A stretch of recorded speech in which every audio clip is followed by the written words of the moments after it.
Hello, you're listening to Me and Paranormal You with your host, Ryan Singer. Because it's more fun to believe.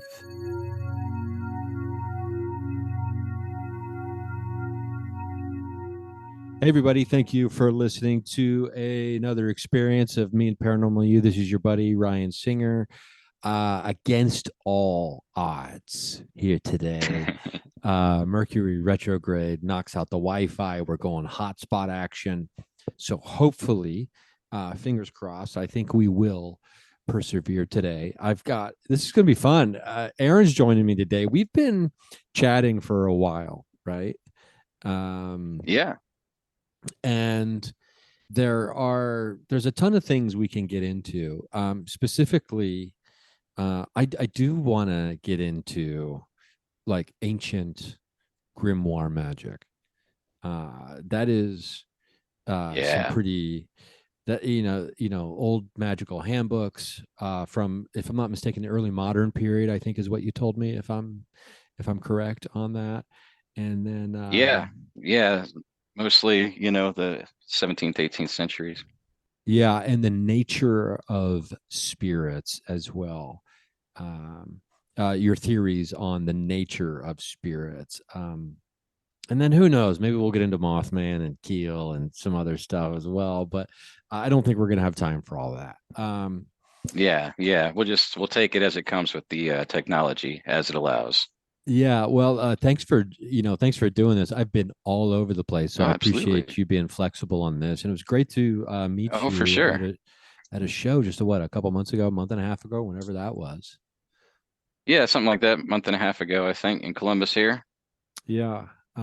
So give me just a little bit of background on, Aeryn in general here before we really Okay. launch in to, getting into the details of grimoire magic, etc. Oh, thanks. Sure.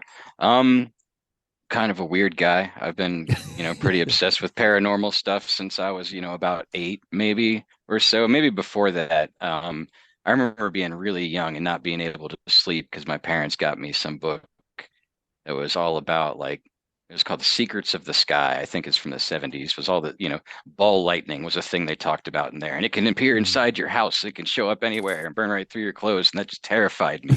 Uh, you know, and but I loved it. It was like I can't sleep and it's freaking me out. My parents, we don't want to let you read this stuff, but I'm like I'm getting Bigfoot books from the library and reading about all the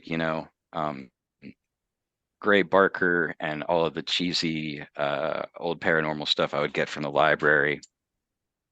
I thought you Um, were going to say, instead of getting books from the library, I thought you were going to say, and I'm just getting smarter all the time, learning about. you produce the information up here, you get smarter and you don't have to read. You just make stuff up. Um, so yeah, and that was always very discouraged. My parents were still are pretty religious Baptist type folks, and I wasn't allowed to have supernaturals toys or play D&D when I was a kid. They were fairly gripped by the satanic panic for a minute.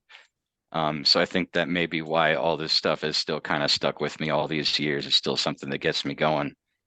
Um, but yeah, I practiced. I've been through the whole neo-pagan kind of run the gamut of that swath of things. I started with mall bookstore, kind of Wiccan books when I was 15, 16, and joined a major Druid organization in, I don't remember when it was. I was 19 or 20 when I started in on that, um, ADF.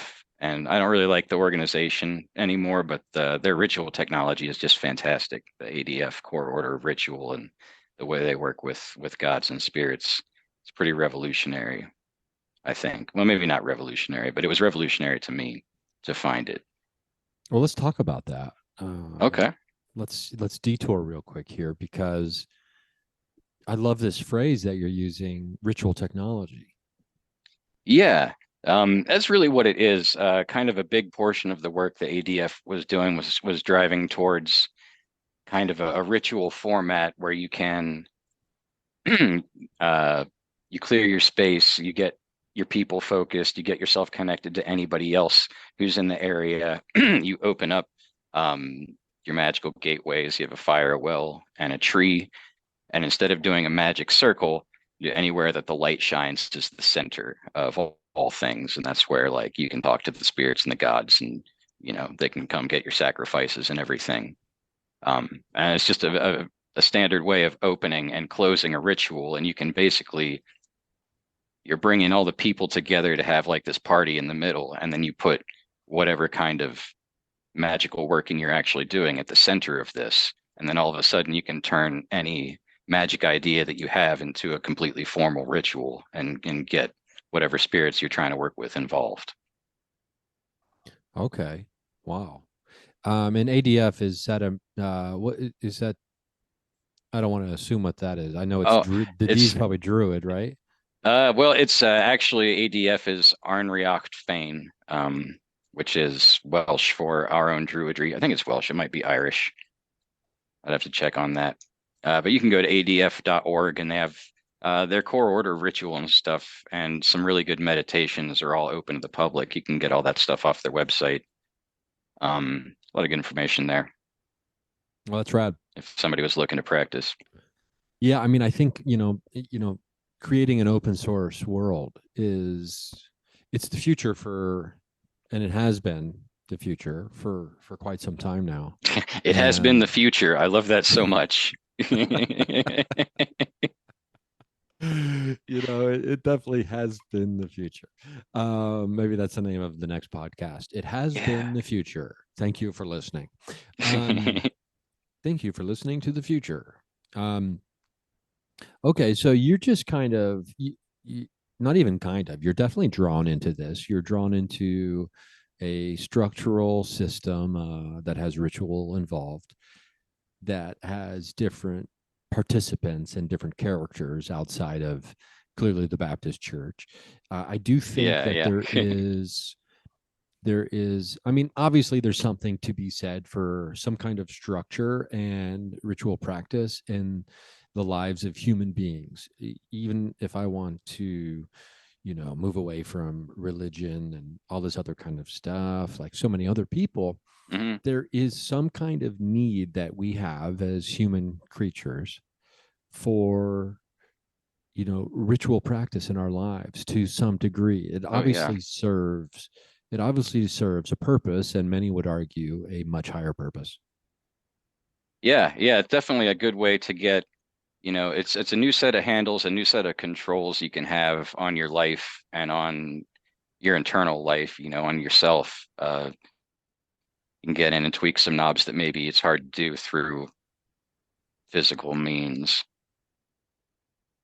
Yeah, try to, I don't know, maybe kind of peel back the curtain a little bit.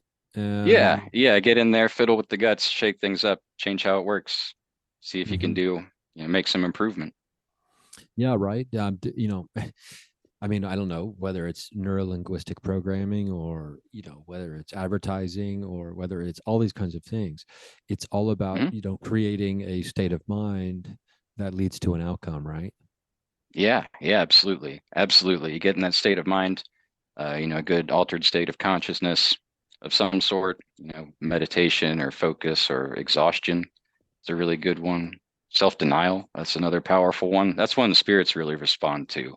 Um, Somebody I took a class from told me that, all over the world there are these traditions of people standing in one place, going without food, having one eye closed for an extended period of time, deny themselves things that they like as a magical practice in preparation for magical work.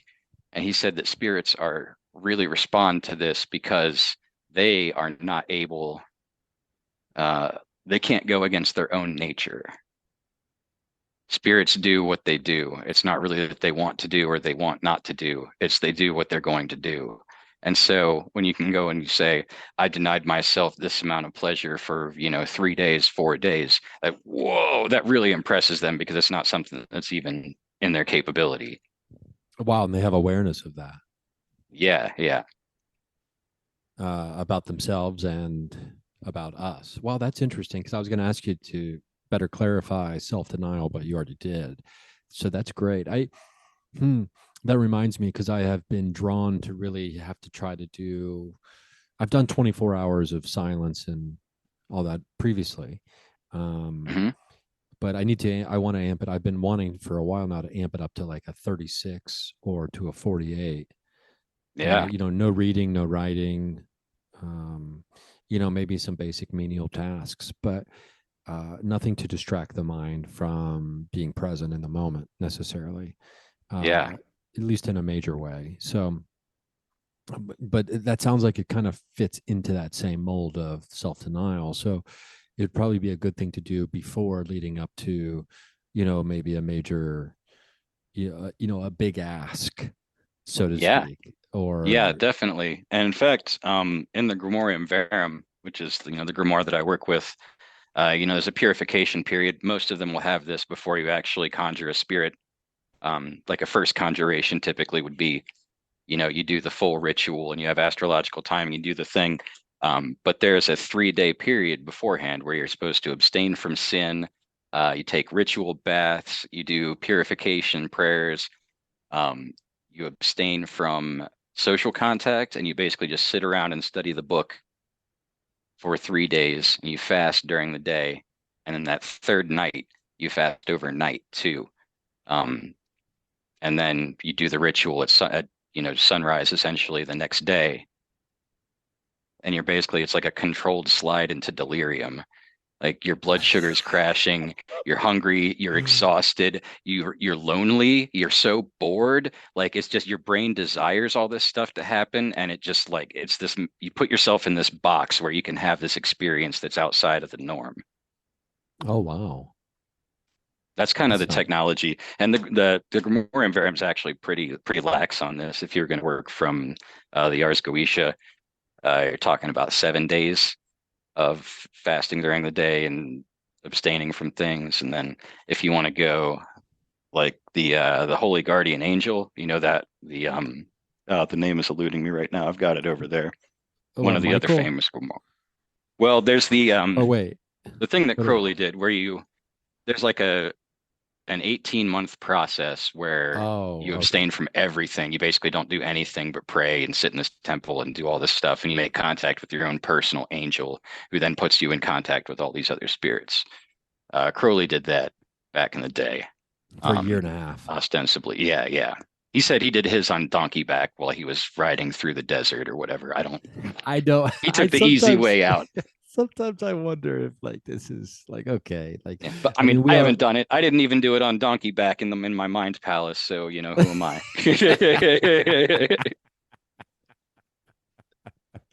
no, I mean I'm here for it.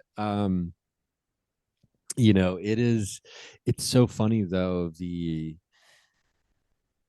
just the journey that the perception of Crowley has taken over Hmm. the years, and from depending on who you talk to, some people think, you know the opinions vary obviously to a great Yeah. degree, and then the stories about what, was he a secret like MI5 agent and all this Yeah, other I was gonna stuff. mention that. He was sent to break up the Golden Dawn because they were too Yeah, politically powerful. They had too many important people in there. I think that one holds some water. I haven't read the book, but I want to. yeah, I so it want to. is. Yeah, it's pretty wild. It's pretty wild stuff, but regardless of the you know regardless of all of that, the obviously a fascinating life and a life worth discussing and chatting about, Oh, he's super you know influential. for sure. So when it comes to I want to touch circle back, just a quick circle back to Yeah. like the 3 day. You're talking about a Hmm. 3 day essentially daytime fasting.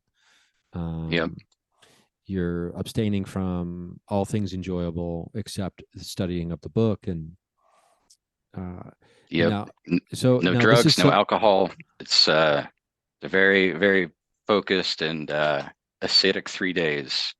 so give me some or when's the last time you've done this specifically, this one? Um, it's been probably almost a year since I've done a full evocation.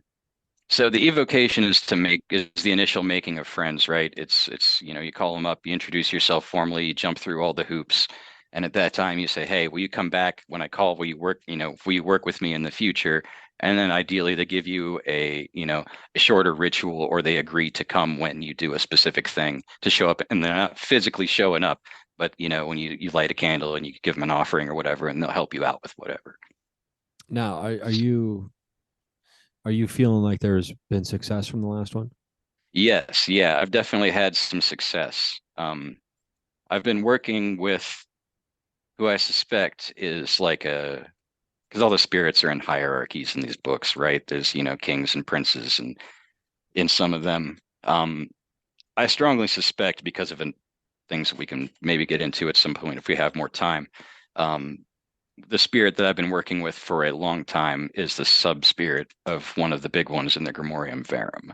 And so I was just kind of calling up to say, hey, I think we've been kind of working together for a while. Let's make this official. Will you be cool?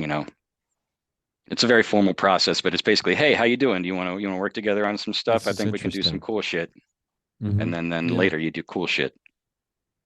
Okay, cool. I would love to hear more details about how you discover or what ways you kind of put the pieces together about specifically who it is, because they all have these unique personalities, Yeah. essentially, I suppose is what we can call it. And the so there is a difference between, I suppose, working Oh with yeah. one from every other one out there, right? Yeah, yeah, definitely. Definitely. They have things they like and don't like, ways they want to be addressed. And as unique as they all are, like it seems like the practice is as unique from magician to magician. The way the spirit appears, the way it speaks to this magician, the things that it wants don't necessarily always jive with what the spirit tells other people. And there's a lot of, digital ink spilled and consternation online about what that means and whether this means they're all separate or whatever. I don't really have an answer, but it seems to be as unique to the practitioner as it is between the individual spirits. Cool. And so, what was one of the first clues you had regarding who it was you were dealing with? Well, so the spirit I'd been working with for a long time always appeared as a dragonfly. Um, and I guess let's do the flashy Hollywood part of this story because this is early on before I really am working with grimoires. I'm just like, I want to work more directly with these spirits. I'm still just basically in the ADF system. One day I'm burning incense. I'm sitting in front of my altar. It's a sunny Saturday afternoon. There's tons of light. It's like a real bright afternoon, and I'm in my bedroom. I'm in front of my altar, and I'm sitting there. I'm burning incense, and I'm dipping these matches in oil. Like, hey, does anybody want to work with me? Here's an offering for you. Come get it. Here's an offering for you. Come get it. And I got the sense of this dragonfly. I got my eyes closed. I'm in meditation and I'm getting this real big reaction when I burn these matches from this oil. I feel like, oh yeah, I like that. He wants more. He wants more. And so I'm doing this a couple of times.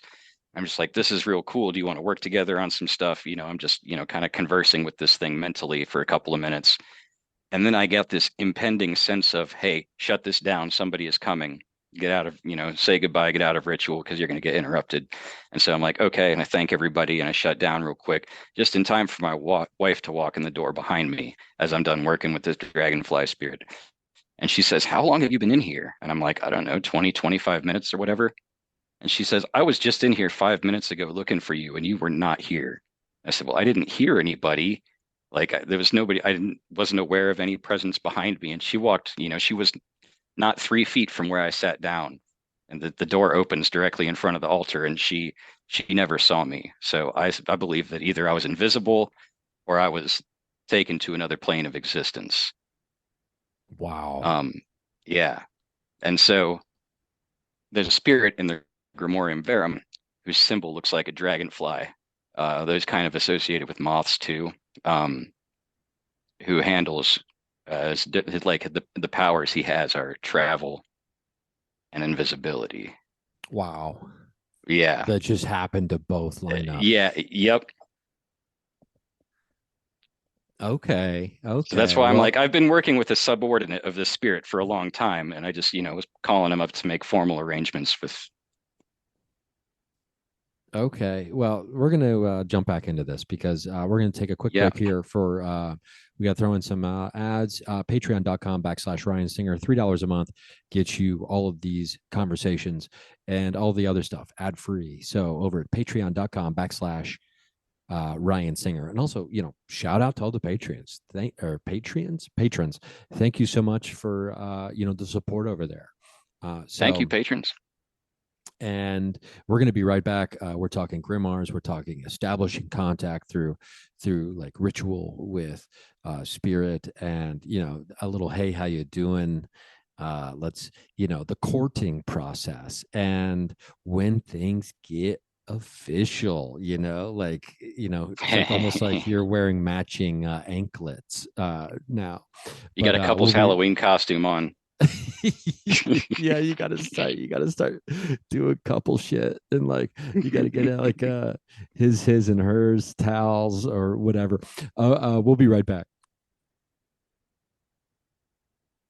And we're back. Okay, so I'm talking with Aeryn. I loved how you described it as like the Hollywood Flash thing. So you you decide to maybe take kick things up a notch with a spirit that you've been working with. You have a visual representation of who they are, or Mhm. something that's representative of them.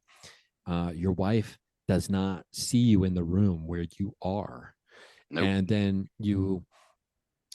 then upon further inspection and or already knowing this information, you realize that some of the characteristics and attributes or the qualities or the powers of this suspected spirit are exactly what you saw, like the dragonfly imagery and travel and invisibility. Yeah, exactly. You got it. That's rad. I mean, I don't know how much more successful something can be than that. Yeah, yeah, no kidding. I mean, it's not like I wasn't setting out to turn invisible, but I 100% believe that I achieved it, you know? And unlike, I'm a modern person. I struggle with materialistic viewpoint. Is this all, am I wasting my, is this all silly? Sometimes it feels like it's, but man, that's something that I can't get around. Like that happened to me. For sure that happened to me. And no amount of me not believing it changes that. That is That's a great way to say it. No amount of me not believing it changes what happened to me. Yeah. And I think every one of us can relate to that in some way. And there's there's real power in acquiescing to the almost the disbelief, um and just kind of surrendering and being like it doesn't matter anymore for me to make sense of this. Yeah. And and it's hard to do, and it comes back in waves, I think, at least for me. But to surrender to the unknowing and accept that we'll probably never know, which is a Hmm. difficult thing to accept in some cases, because it's the seeking of information and answers that drives the quest often. Yeah. So Yeah. And really, I think what we want as people who are interested in the paranormal, I think what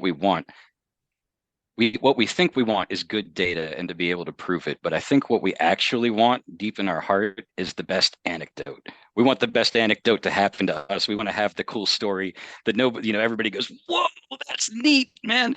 We don't want to be the guy who sits in front of the scientist and proves to them that spirits are out there and they respond to this, this, and this. We want to be the guy who disappeared from his bedroom on accident, or the guy who told the spirit, "I don't want to worry about my house burning down." So they burned him down so he didn't have to worry about it. yeah, You know? it's like, yeah, it's the rest of the world can figure this out on their own. I'm Yeah. here for the ride. I want to have the cool ride. Exactly. Okay. I mean, I'm not going to argue that. I'd love to say that altruistically I was here to move the world forward and some kind of belief, uh a belief pattern, get a new belief Yeah. pattern that's closer to the truth of our reality. You Well, you're know, feeding it, man. This has been a huge push since like 2017. The paranormal stuff has just gotten so popular. And you were in the podcast game long before that. It seems like I know a bunch of people who got really hardcore back into the weird shit, 2016, 2017. And you've been in the game longer than that. yeah, You're a and part of that push for sure.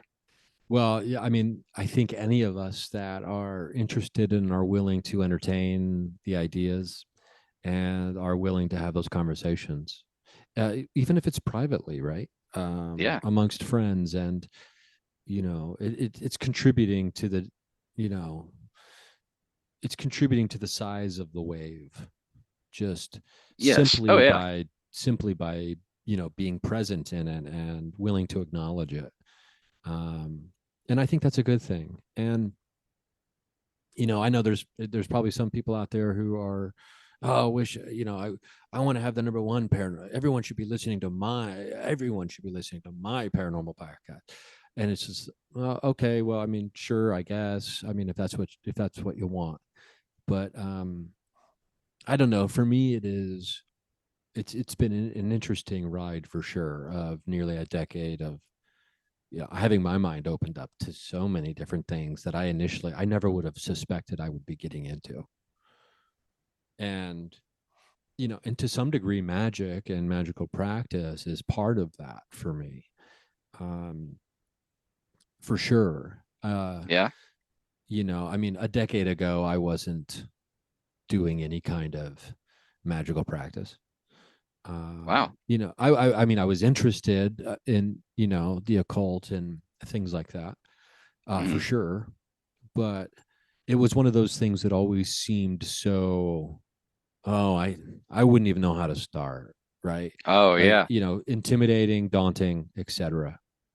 Yeah. Well, my was it one of the Druids in the local grove here when I first got started with ADF, he said, just do it.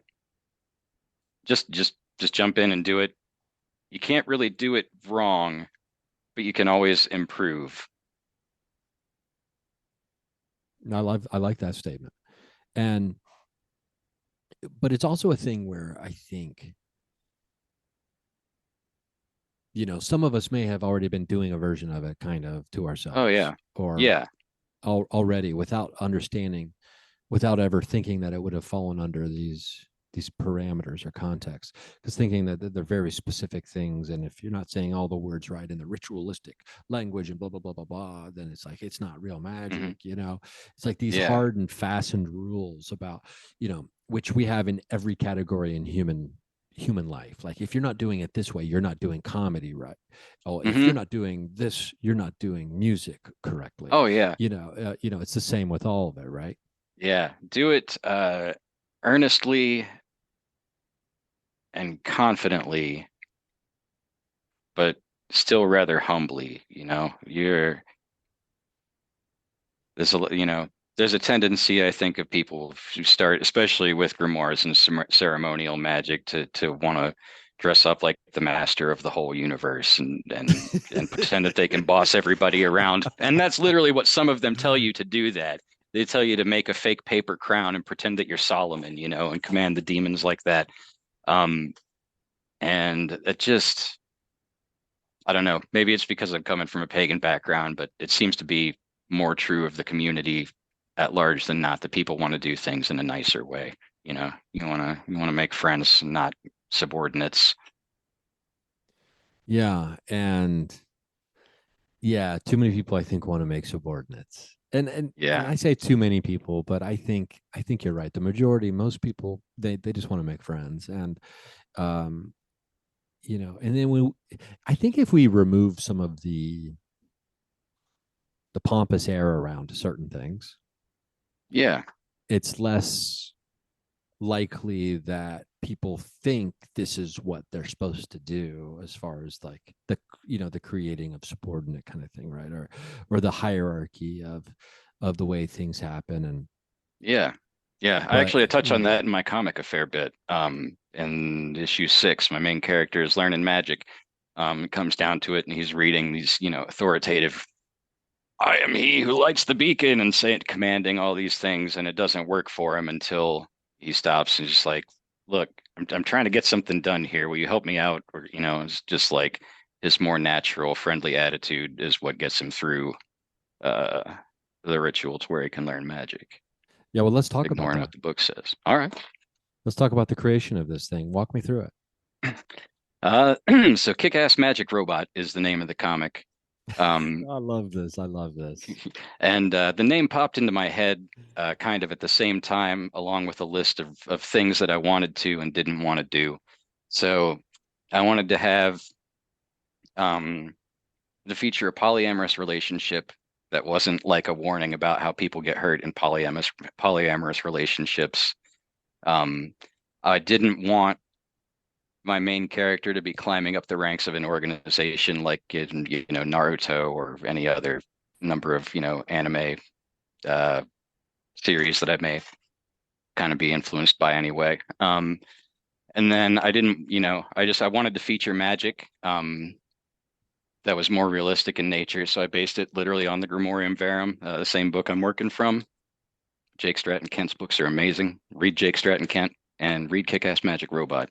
Um, but I just wanted to make something that was kind of wholesome that people could feel good about, maybe like a love letter to my 80s and 90s, 80s cartoons and 80s and 90s anime that I grew up on.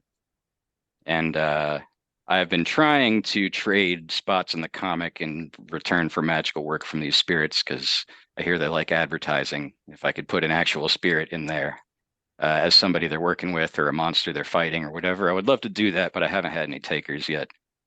Oh, They all okay. want So, they all want incense and stuff. okay. Okay. So tell me about this. I mean, this is just you put the call out and then you get the answer that is not Yeah, well, specific I to say, that. hey, this is a thing that I want, and this is a thing that I'm offering you, and they come back with like, well, I get the sense they're not really into what I'm offering. Maybe, something a little more traditional, or you want to spray paint my sign on a bridge? No, no, I don't. But we'll find something more amenable. And so this is like through like meditation and ritual, like you'll Yeah, energetically yeah. and intuitively receive these messages. I'm not very psychic when it comes to like predicting the future or reading people's minds, but I'm pretty good at detecting and communicating with spirits when they're around. Okay. And this this probably ties into like your viewpoint on spirits, right?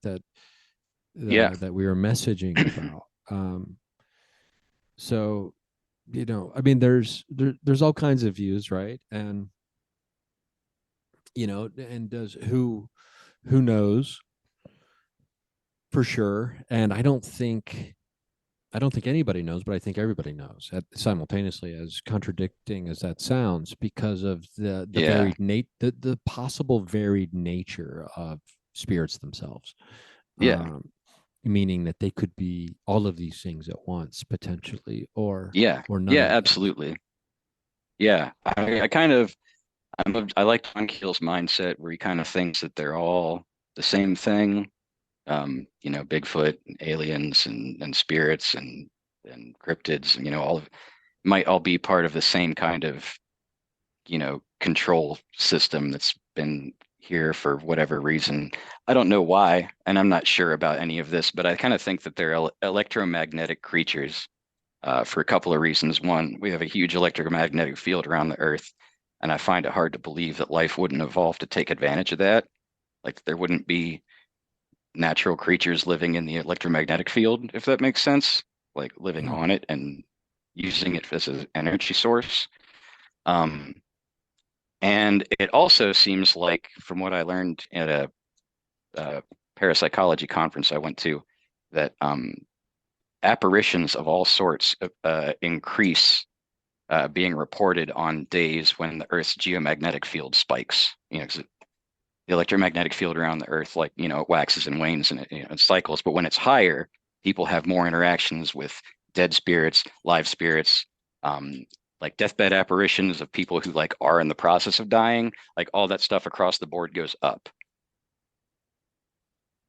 Wow. So I think that they're probably all related, and they're probably all electromagnetic in nature. We have some we know electromagnetism affects the human consciousness, right? That it can make us anxious and afraid or whatever. I'd have to imagine that it can affect us in more ways than just that. Yeah, and what's interesting now, if a creature is in and of that, and you could see how that quote unquote creature or whatever is also creating the anxiety and making us more afraid when we encounter such a thing, Oh yeah. uh, as that has already been shown to be a possible outcome uh, with just the energy itself. Now, wow, okay. Now this is reminding me of all kinds of things, and the uh, what is it, NASA? God, I gotta find all these different maps, the different maps of the earth that show you like the electromagnetic grid, I believe it, or the geometric, there.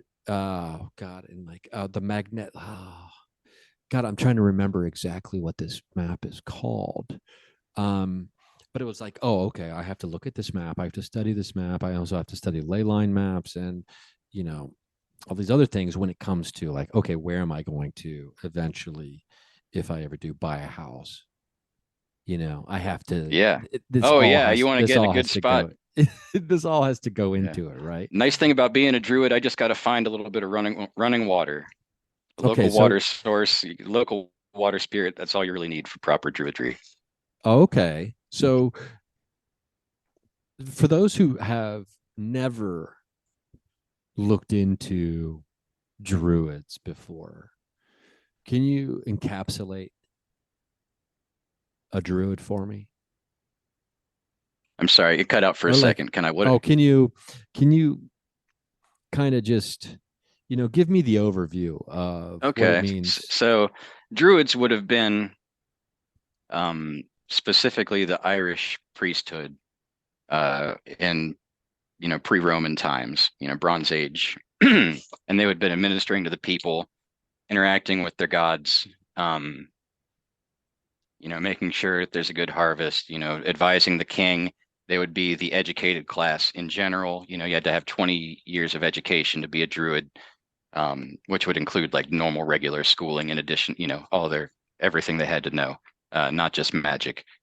Um, and so in modern times, they kind of think of it as along the Indo-European language family tree, right? Because the magic is all based off of the myths, and the myths are just stories, and you need languages. You need to share a language to share a story, right? And so we find with comparative mythology, you have very similar gods and myths that start in India in the Indus region, and they come up into Europe. And they seed, a bunch of the Proto-Indo-European cultures, and then a lot of what, the Celts and all of the European culture. You have, the Germanic, and it's all the same language family. So if you think about like they did with the DNA in Jurassic Park, where, well, we have these holes, but we can fill it with frog DNA and make a whole creature. You can kind of like, well, we don't have these bits of the religion, but we have this stuff from the Viking religion, we have this stuff from the Greek religion, and they all kind of fit together like this, and we can make a working whole that represents. We think they would have at least recognized what we were doing. Hmm. Okay. So yeah, we have in ADF there are Greek hearth druids and Norse hearth druids and Welsh and Irish and Americana. There's an Americana group who I wish I had kind of thought about. I wish when I was in the group I would have dealt with them more because I think they're really interesting. Like Liberty and Columbia as goddesses um, that they worship and work with, as extensions of myths that we know from times before. Pretty interesting stuff. I thought it was cheesy at the time, but looking back, I'm like, I should Isn't have that paid more funny though? attention to that. Isn't Yeah. that funny? Like we get a little bit older and we're like, oh man, that shit was right in front of my face and I didn't realize it. Hmm. I didn't realize how cool it could have been because I was, for whatever reason, not open to that at the Hmm. time. But Yeah. hey, I mean, we can't beat ourselves up over over the past in that way. Because we have to learn and grow and figure it out. I mean, we're lucky when we get to that point when we realize we were stupid, right? Or Yeah, yeah. foolish, because that means that there's obviously been some growth to understand Yeah. the Yeah, it means foolishness I'm of the better than I past. was then, and that's always good to be happy about, but But it's still like, it still stings a oh. little bit. No, I mean, if it was really pressed that about it, I could join ADF again. It's not like I burned any bridges over there. It's just not where I'm at right now. Because this, the Grimoire magic is less group oriented. It's more solo stuff. It's a lot of crafting, man. If you've never done any serious like making of magical tools and like you buy it or you make it at the right planetary hour and you consecrate it at the right planetary hour on the right day while the moon is waxing, and that's how you make your knife. And then you've got to make another knife on another hour on another day. And like you do your whole setup like that, and it's just it focuses your time. And like I don't know, the actual magical crafting is probably my favorite part of the whole process. You see, I've never done any magical crafting.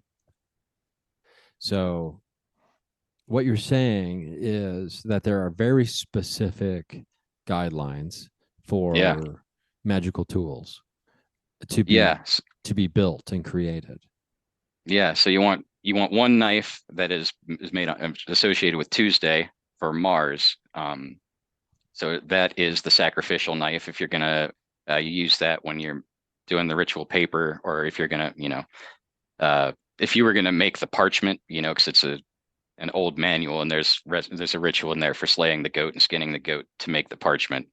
I just use paper and I do a ceremonial slaying of like I cut the cover off a sketch pad with the ceremonial knife or with the sacrificial knife. But you want that one on Tuesday, and there's a knife on Thursday for success that has different magical properties used at different times. Wow. And the same with a couple. There's different wands, and yeah, there's a whole suite of things that you can make, and there's prayers to go along with each of them, and it's pretty cool. Yeah, and I've always loved the idea of hyper focusing energy and intention, Hmm. and to have essentially a lightning rod in your hand to be able to do it as well. I think it's practical and it makes sense to me as far Yeah, as being able to increase focus and increase effectiveness of these things. yeah, Um, definitely. like when it comes to like character work and comedy and stuff, I love a wig, right? Like if I look different, I it's so much easier for me to channel the energy of this a different character. Yeah, that makes a lot of sense. That makes a lot of sense. Um, Yeah, I was gonna say that I've had to put D&D characters away before because I find more and more of my week becoming consumed by that particular character. Like, oh, am I still Feanor? I'm still Feanor. I need to maybe not do this. Uh, the okay, so well, let's I was going to ask you about the move into or the move away from the ADF, and you kind of Mhm. touched on it's more of a solo practitioner uh, Yeah, ADF is kind of more for group lifestyle. worship. In fact, if there's an ADF grove near you, they'll do public observance of the 8 high holy days. It's literally required by ADF charters. So they do hold public worship that people can come and have offerings given in their name. You can go and receive the blessings and meet people. It's very cool. I do recommend going to ADF services. They're neat. Um, the gods like a good show, and they usually put on a pretty good show, at least around here. Yeah, Um, and but but yeah, I'm doing more solo stuff now. Um, like I said earlier, Jake Stratton Kent's work, his translation of the Grimorium Verum, and this book right here, I recommend to everybody, Pandemonium. The listeners can't see it, but this is basically a timeline of spirits. He goes through all the different published spirit manuals and tracks the changes and the spellings and the names of the spirits and finds ones that are the same, even if the name has changed, and corrects, mutations of the symbols over time. This is like a history of the individual spirits and how they so got it's that way. Like an way. etymology of all spirits. Yes, yeah, it's very, very good. Have you seen where? I know you've seen the picture of the lion with all the legs, or it's the lion head with all the legs around it, the old-timey spirit symbol. You know that guy? Yeah. The reason he looks like that with all the legs around him is because there was a manuscript. that said he looks like this, and there was an asterisk next to it, which was supposed to refer to a picture, which was not copied from one manuscript to another. So thereafter, all of the things only said he looks like this, asterisk. And then the next time he got illustrated, he looks like a lion. He looks like this, with all the legs pointing out like an asterisk. That's literally what happened. Wow. That's really funny how that, it's like a this weird spiritual game of telephone. Yeah, Um, okay, so it's called Pandemonium. Pandemonium. Yeah, Jake Stratton Kent. He died earlier this year, which is super sad. I was Facebook friends with him for a long time. He's got a bunch of books. Anything you get from him is fantastic. It's very intellectual reading, and when you get to the end of it, and you're like, "Wow, okay, so I barely understand what he's talking about now. Let me go back through, and I can, if I reread it, I'll definitely get it." And then you get to the end, you're like, "Wow, I understood so much more that time, but there's still a lot of stuff." And it just, the more you read it, the more you understand. It's not something you can take in all in one read. Well, I definitely understand that. I do that with even simpler books. Like there was this Yeah, book, The Easy Way it's to, yeah, recommendable. Yeah. yeah. That's well, huh. So Jake Stratton Kent, Yeah. Pandemonium. I'm gonna have that Pandemonium. one. That one is definitely it's ringing my doorbell over here. So Yeah, I'm yeah. gonna I get on recommend it to thrift anybody. books. I'm gonna have to get on thrift books after this chat and put an order in on that Yeah. because the etymology of spirits. Are you kidding me? I mean, that sounds like a book that anyone who's interested in this kind of stuff needs to have. Yeah. Wow. Okay, so we've got moving from group to, I guess, individual practice. Hmm. We've got, trying to understand the nature of spirits in a certain way. I'm curious, going back to the electromagnetic nature of like these creatures that we're talking about, in the Hmm. world of the paranormal. If we feel like that is, or if you feel like that has anything to do with, some of these gods and whatever else that we're dealing with in magical practice as well, or if they're of and I, from I something suspect else. I suspect they're very similar. I suspect they're similar. I think I'm a pretty hardcore polytheist as it goes. Um, I think the gods are all different. I don't think it's all like different faces on the same guy or, same lady.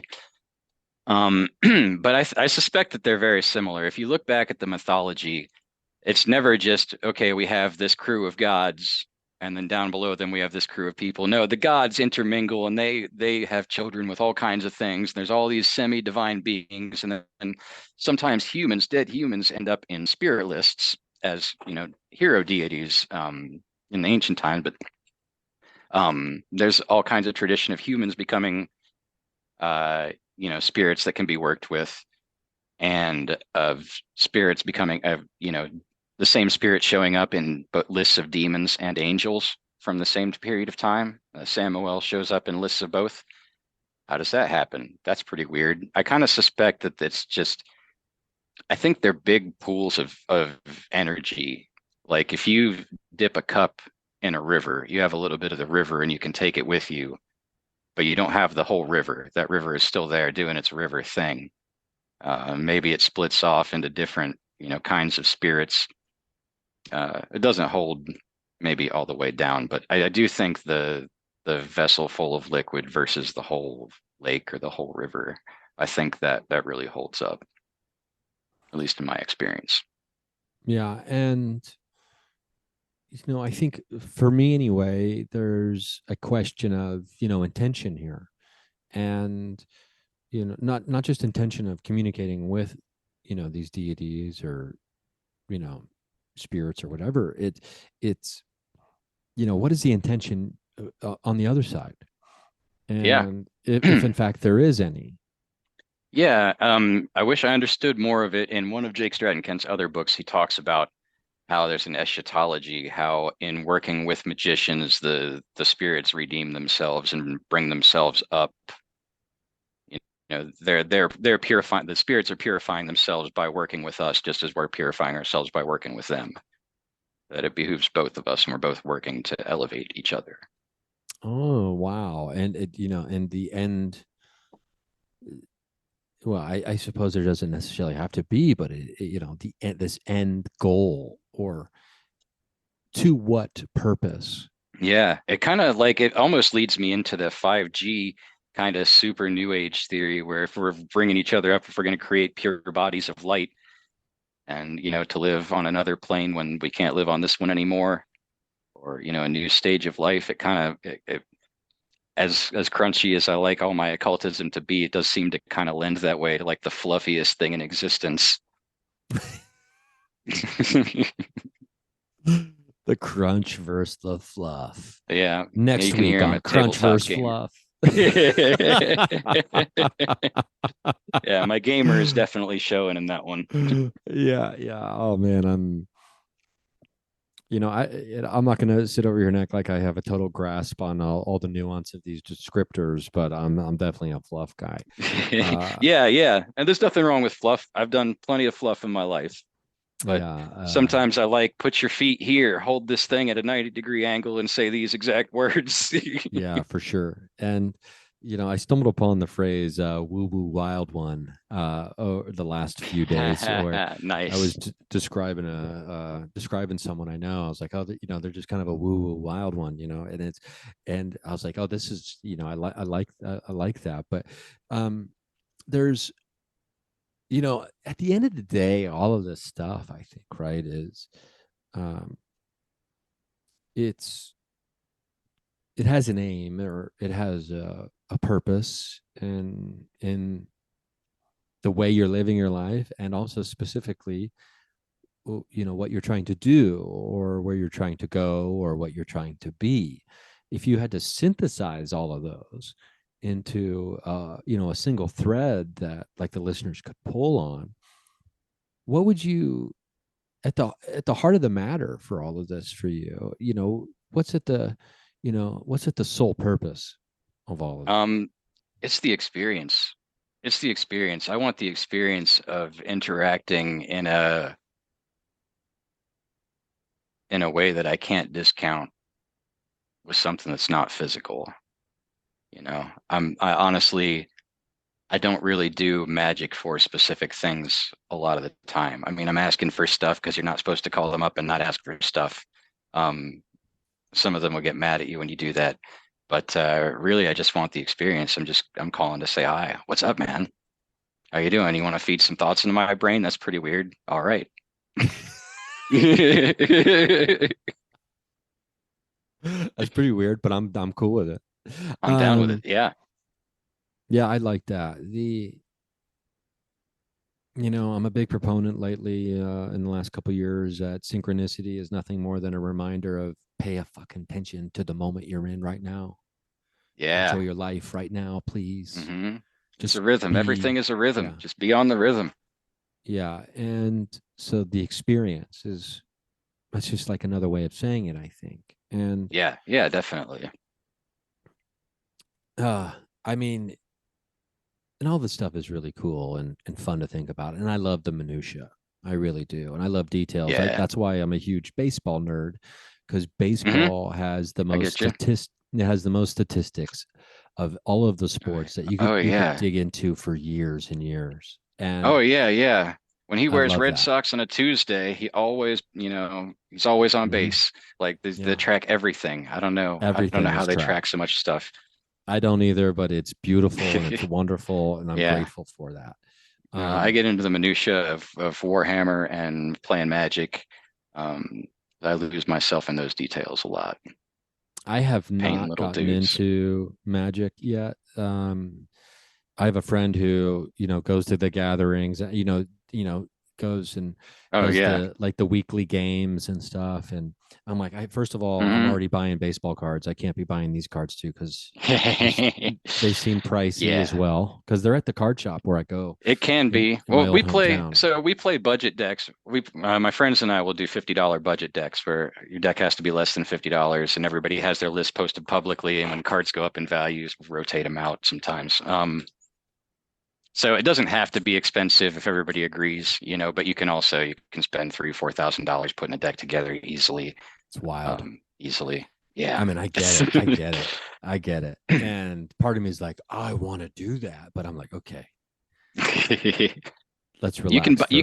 You can buy a pre-made commander deck and play commander with your friends. That's totally valid. It's totally casual, and it's just sit back and play a slow game with everybody starts with extra life, and it just takes a long time. It's just for hanging out with your friends.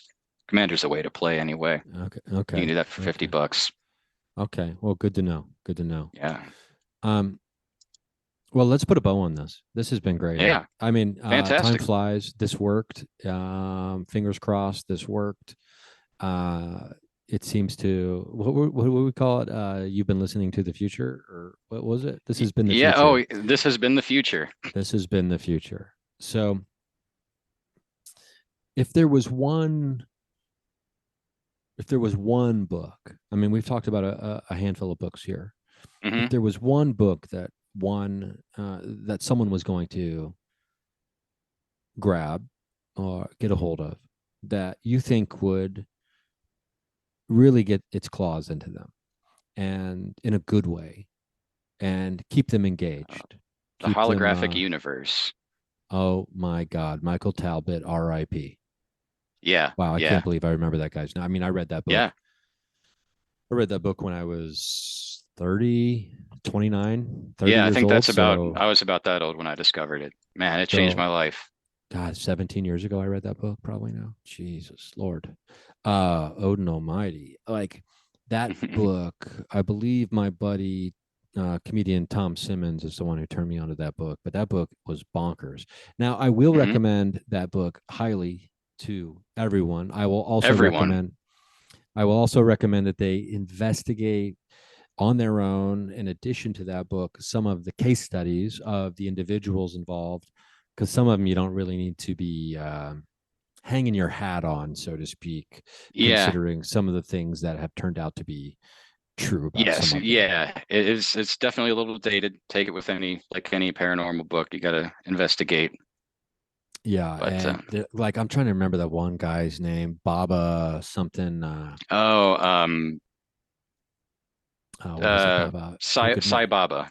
Sai Baba? Who could make the? Who was going to like project himself onto the moon, Mm, but then also could apparently, what is it? It's not a port, but create like jewelry from thin manifesting air, jewelry. Yeah. Yeah. manifesting Just giving jewelry. away thousands of dollars of jewelry. Like Yeah, that's, and then that's the the value weird of it is part, fairly convincing.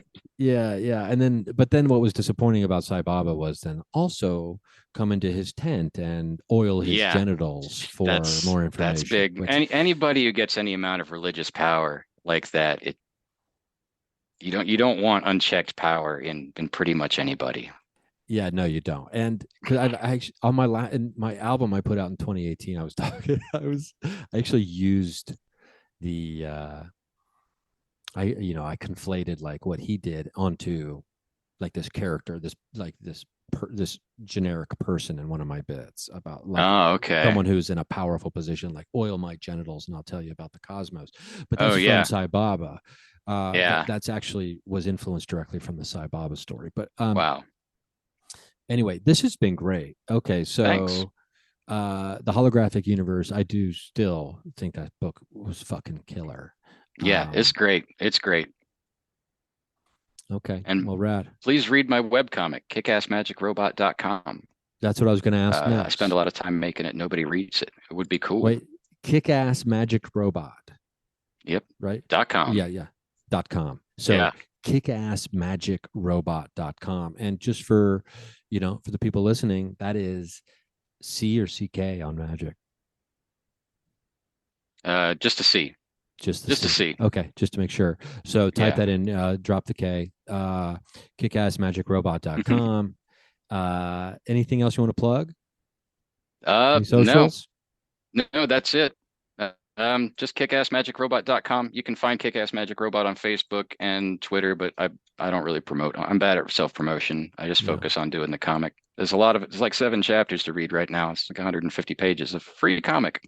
Well, yeah. Enjoy. So I will link that in the show notes. Oh, badass. So Thank you. if you're listening, you'll be able to click the hyperlink and you'll get directly there. But I think you can remember, Kick-Ass Magic Robot.